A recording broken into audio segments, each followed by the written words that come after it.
there's something that you need to know about smoke, and that is that all smoke ain't good smoke. There's a tendency that people have, even people that have been doing it for a while, to think that really thick, heavy smoke is what you want. And I'm gonna give you an example right here. I'm using the snake method, and my snake is just now starting to hit my first chunk. So this smoke is very thick and white. And a lot of times, for a lot of people, they think this is the perfect time to put it on. They want to rush and put their meat on because if they feel like if they don't, they're wasting smoke. This kind of smoke right here is going to give you a bitter taste. It's too much. It's dirty. They call it dirty smoke. When your coals first hit your first chunk of wood, or when you first put your wood on, this is the kind of smoke you're going to get, right? So it takes a few minutes for it to calm down and thin out, and you don't want to put your meat on there until that happens. Let's take a look in here, and you can see that that first chunk right there is the one that's making all that smoke. So I know it's hard. I know you feel like you're wasting smoke, but you gotta wait until that thins out until you put your meat on.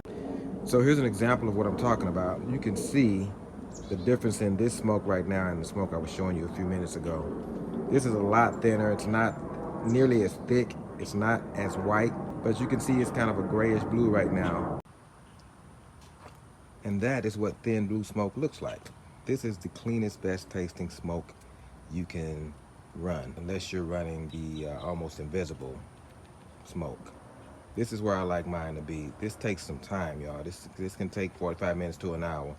So you gotta keep that in mind when you're trying to decide when to put your stuff on and trying to decide when it's gonna be ready. This is very important when you're running hardwoods like hickory, which already have a strong smoke flavor. A lot of people run way too much smoke when they're doing woods like hickory and mesquite and stuff that's already strong anyway.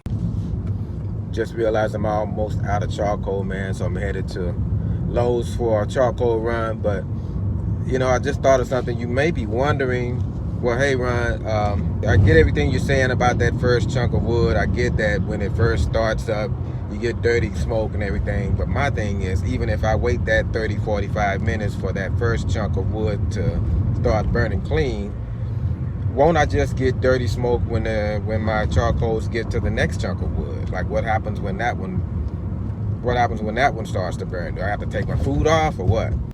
The next chunk of wood will be already warm from sitting inside the grill by the time your charcoal burns down to the point where it reaches that piece of wood.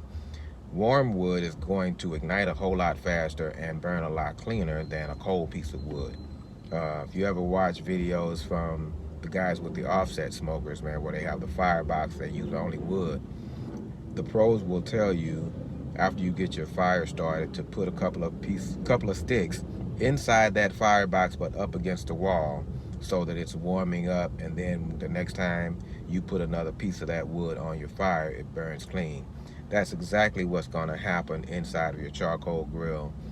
The wood chunks down the line will be getting warmed up as the coals slowly make their way down to that piece of wood. So when it does ignite, it's going to ignite a lot quicker, and the smoke that you're going to get is a lot cleaner. You just got to wait, man. But you only got to wait for that first one to get clean, and everything else will run pretty clean after that. All right, bro.